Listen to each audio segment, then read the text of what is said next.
when people get sick, we visit a doctor, we get medication. Very true. And you've got a lot of people also surrounding you that take care of you when you are sick. Yes. We do all that. When someone is about to die, people give them all the love they can. You know, they visit them and they go not just an extra mile, but maybe 50 extra miles when someone is sick, when someone is not well. But when our marriages are on the deathbed, when they are on the sick bed, we hardly do nothing. And some of the marriages that actually die is because people have just given up on them. They never tried anything. Unfortunately, there is no medication, there is no prescription that says and things like that. There's nothing like that. People just let things die, and we don't even attempt to try and sort out things. That's very unfortunate. My marriages I don't go for because people are not putting in effort. That's what I realize. What I realize. Unlike when we are sick physically, we see a doctor. We try all means. But how many of us actually go and see a counselor when things are not going the right way in our marriages, in our relationships? So this is what we really need to talk about more, so that we can normalize that. Because you know what? At some point, your marriage can actually get sick. It can actually get to a near-death situation. But it doesn't mean that it's dying. It doesn't mean that you've lost it. There are things that you must do, actions that you must take. So it's very important for us to understand that there is actually a cure for a dying marriage. There is something that you must do. The reason why it's dying, the reason why people then end up going separate ways, is because we didn't put enough effort. It's as simple as that. All right. So there's hope for a dying marriage. And I'm reminded of the story of Lazarus. You remember Lazarus in the Bible, a friend of Jesus? Lazarus. Of course, you know him as Lazarus. Yeah, Lazarus. The Bible says that he was sick and Jesus was called in and he didn't come on time, and then this guy died. Yes. Not around since any time. He died. And Jesus only came 3 days later. And it is said that the situation was dire. There was nothing that one could expect. This was a dead situation, there was nothing. All people heard was regrets. Yes. But that story is given to us so that we can also, be hopeful whenever we find ourselves in a death situation, so to speak. Whenever we find ourselves holding on to things that have died, no matter how much it's thinking, there is hope for that dead marriage. In as much as there was hope for Lazarus, who was 3 days dead, there's hope for a marriage. And some people are in marriage today and it has been dead for 3 years, 6 years. I've come to announce to you that there is hope. There is something that you can do. After this session, I'm sure you pick one or two things that you then go on and implement. And I'm happy that today I'm here to speak to a few people that find themselves in that situation. And I know that they're going to testify. We implemented the stuff that we were taught on Thursday about relationship goals with the love coach. So I'm going to talk about 5 C's. I call them the 5 C's. If we are going to resurrect, if we are going to breathe life into a dying marriage, these are the C's to consider. I like teaching in point forms. All right. I like giving my messages some, funny points like this. So I call them the 5 C's to resurrecting a dying marriage. C number 1 stands for communication. It stands for communication. Communication. If you then take note that your marriage is dying, yes, number 1 thing that must happen is communication if we are going to resuscitate it. And also, you must also know that communication serves as a thermometer that you use to check the temperature of a dying marriage. All right. Could you check a temperature? If you want to see what marriage and relationship is going south or northwards, you check your communication. That's like your thermometer that measures, that gives you the statistics kuti muri papi, because communication comes in levels. There are some levels ukuthi ukana communicate at that level, you know that this relationship is dead, this marriage is dead. When you are communicating and it's just transactional communication, you go to hi ndepi uri boyere zvongopera ipapo, that marriage is now past stage 4. Oh, it's almost gone. But you know, you get hope when you then move to the next level where you can then be communicating about facts, but that's not enough. You know, in some marriages people hardly even talk about facts. Kundawana Maria kat ndikasensa kat. But we also need to move beyond there and move to the next level where we can be communicating about our feelings, how we're feeling on the inside. When you get to that place now where you are communicating your feelings, where you are communicating ideas, your opinions, then we can say this marriage is actually getting back to normal. That's the normal. You know, when you talk of relationship normalcy, that's the normal. Because you can actually share, communicate how you feel. You can communicate your opinions. Crucifier for airing out your views on a matter, or airing out how you're feeling, you're expressing your emotions, etc. So that's what we must aim at. If you're in a healthy relationship, you are comfortable talking to your person about how you are feeling. You are comfortable being vulnerable. If that is not happening, then that's a sign that your marriage is heading down south. Your marriage is actually dying slowly if you are not communicating at that level. Kana uchiri pa transactional pongovunzana ndepi zviri sei wasara sei zvongopera ipapo, and you don't communicate how you're feeling on the inside, then that's a clear indicator that your communication is bad, and also the state of your relationship is also bad. Now, once you have noted kuti marriage yedu akuna kwairi kuenda, it's actually dying, this is what you must do. And it takes someone that I call a peacemaker, the one who's more mature than the other. You know, the one that even apologizes for something that they didn't do, the one that even says sorry for something that they are not entirely to blame for. So you need to be that mature person for you to drag your other person to the table and say, Shamari, ngatitaure pane nyaya yakadai. It takes maturity. It's not a sign of weakness. You know, kuudza mumwe wako shama ngatitaure, things are not normal. It's not a sign of immaturity, cannot a sign of weakness. You are showing your weak side. No, that's maturity. Those are the people that we're looking for. Those are the people that will make things work. People that are saying, you know what, we have an issue, let's discuss this issue. Ngati batsirwe. You know, someone like that, someone who's going to break the ice. You know, there's some people that can go for a year, 2 years, simply because pasha munari humble. Someone who can then say, okay, let me put my needs on the side. Let me put my rights, my pride on the side. Let me initiate some discussions here. Let me say sorry for the sake of breaking the ice. So we need that mature person, the peacemaker. That's very important.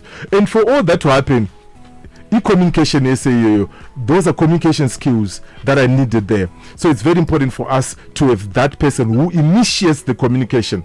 Some of the issues that no fighter over, it's just, when you look at those issues, they're very trivial, and it's only because pasha munu arugu communicator concerning that. So please, let's improve when it comes to communication, particularly when we are facing a dying marriage. Let's do more in the way we communicate. Then number 2C, tapa table takutaura nyaya yedu. The other C stands for confession. Kutaurana mafacts. Shamwari wakandibowa because wakaita ABCD, wakatikanganisira pakadai. It is very important for us to have such discussions. Kungobudirana pachena. You don't want to hide stuff. You don't want to bottle up stuff. That's why some people are struggling because of bitterness. Over the years, they've let things pile up. Simply because the things they've been bottling things there. Yeah, that they've not been talking about. They didn't have the guts to talk about those things. So that at that stage, we must speak the truth. But you must also know how to speak the truth in love. The truth, but so you must also teach yourself how to speak because pampacho you've got a fact, but matauriro acho, you're actually pushing buttons, you're actually causing my issues that you try to escalate instead of de-escalating. So it's very important for you to make sure that you mold your words rakanaka. Empathize, like we always say, this is the greatest tool that you need in the 21st century, knowing how to empathize for your person. Get into their shoes, role play. Okay, how do they feel if I'm going to say such words to them? So it's very important for you to learn to speak the truth in love. But now here's the my big concern. Are you able to handle the truth? Okay, this is what has led us to this place. Are we able to handle the truth? Many of us are failing when it comes to handling the truth. We can't handle the truth. So you also, as the listener, you also need to be prepared on how to handle whatever is going to be shared, whatever is going to be said. Handling the truth, that's where we have a problem. But the truth must be said. That onion here, we must peel it. We must unravel. Where is the problem? Pane issue in the papi. We must unwrap. Okay, in the papi pane nyaya. So that's a very critical stage for me, where you can sit down and talk face to face about what you've been going through as a couple, about the real issues. Of course, when you start out, you are all emotional and there's a lot of non-verbal communication that is happening. But it's very important for us to get to a place where we can say, okay, you have expressed your feelings, now let's discuss facts. What are the facts?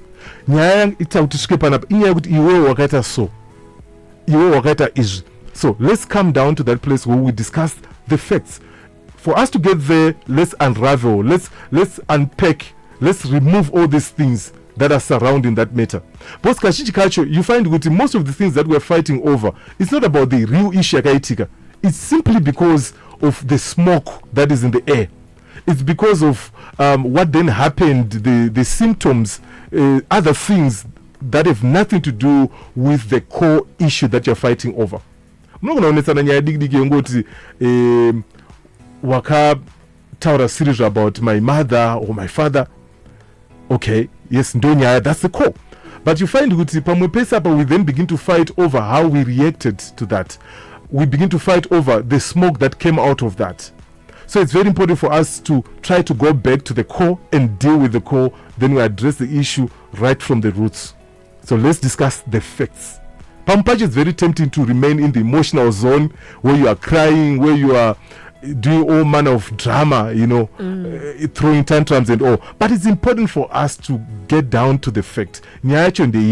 And that's a critical skill that we need if we're going to manage conflict, particularly conflict that has brought us to a place where our marriage is dying. So the third C. Remember, the first C, I said it's communication. Communication is very key. Mm-hmm. And the next C, I said confession. Let's talk about the issue. Let's tell each other the truth. Okay, let's be honest about what was happening. The number 3, counseling. Nyaye counseling. If we must pray for the other gender.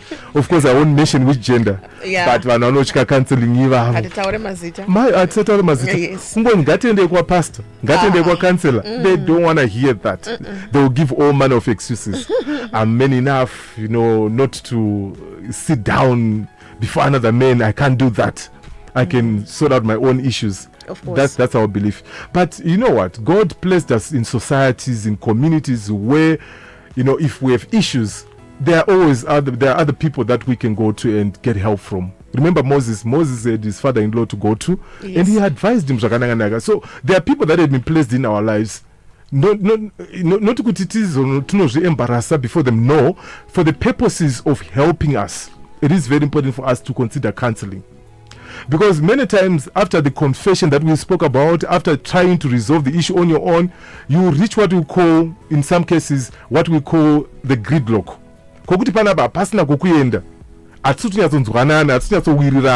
We are not on the same page. We are not agreed as to the solution. At that point, reach out to a counselor. Outsource for help. outsource for help. Reach out to a counselor. And also, if the problem keeps on coming back, it is a perpetual problem, please reach out to a counselor. Mukanda kuna counselor, please aufe.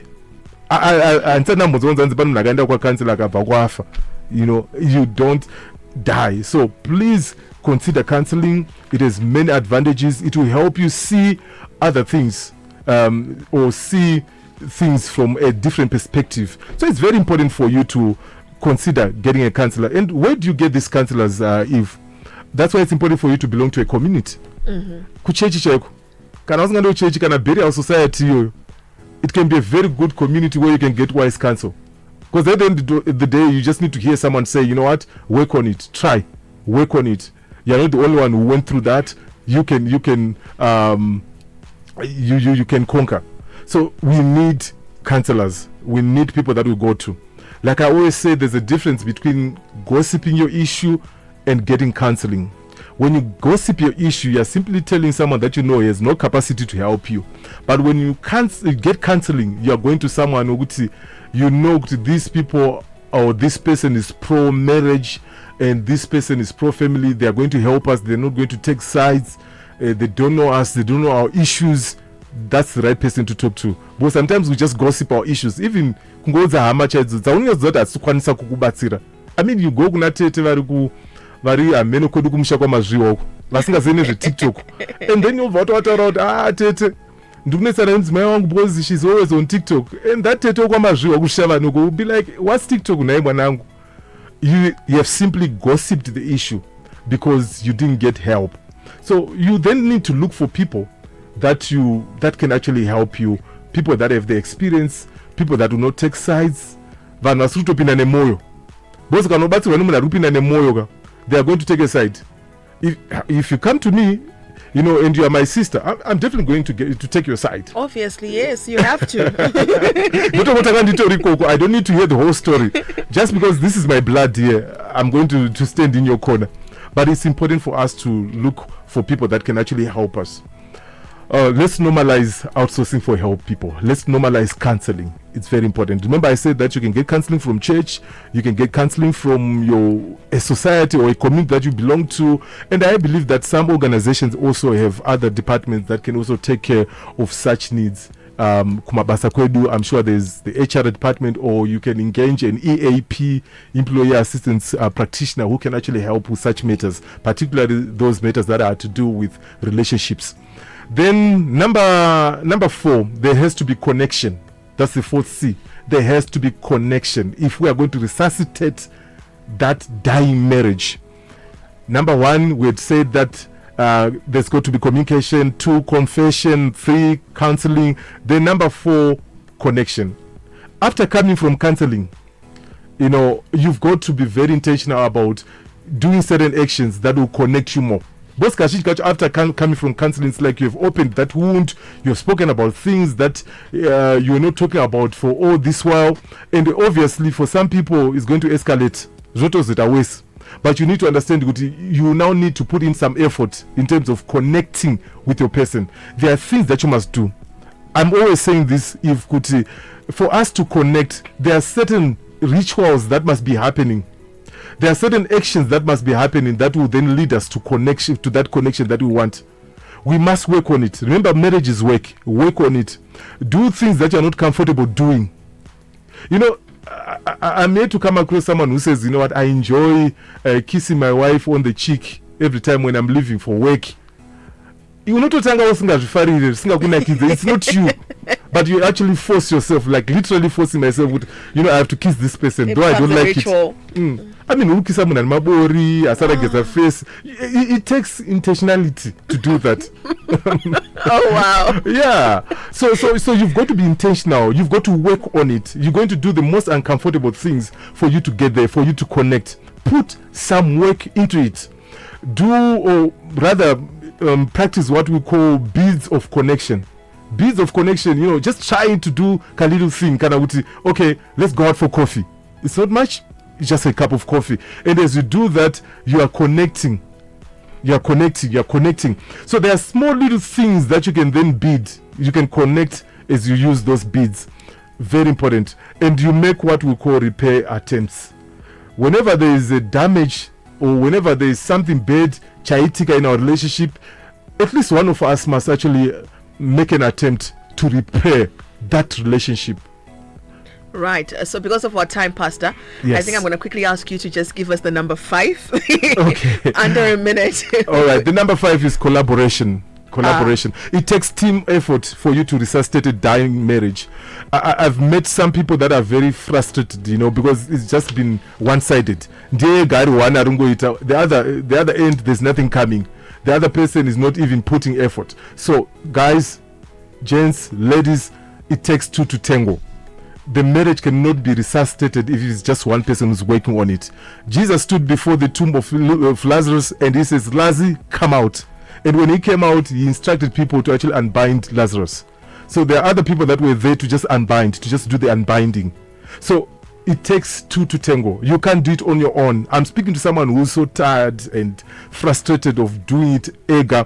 It's important for the other part to come to play and also do what they have to do. Right, so we've got a number of questions here on our WhatsApp platform, but here's the good thing. The pastor always gives out his phone number and his social media handles, so I'm sure they can easily direct them to you, yeah? Yeah, please like my pages, Married by Simba, across all social media platforms. I'm on TikTok, I'm on Facebook, Married by Simba, or Pastor Simba or Loza, or check out our Strong Bonds pages. If you're a couple, or if you're married, just join us and we're going to have a lot of fun with you guys, particularly this year. My number is 0773 000 000. Please add me your name and your marital status, then I can add you or send you a link to a relevant group. 0773 000 000. Right, this has been The Love Coach. Comes back your way next week, Thursday, and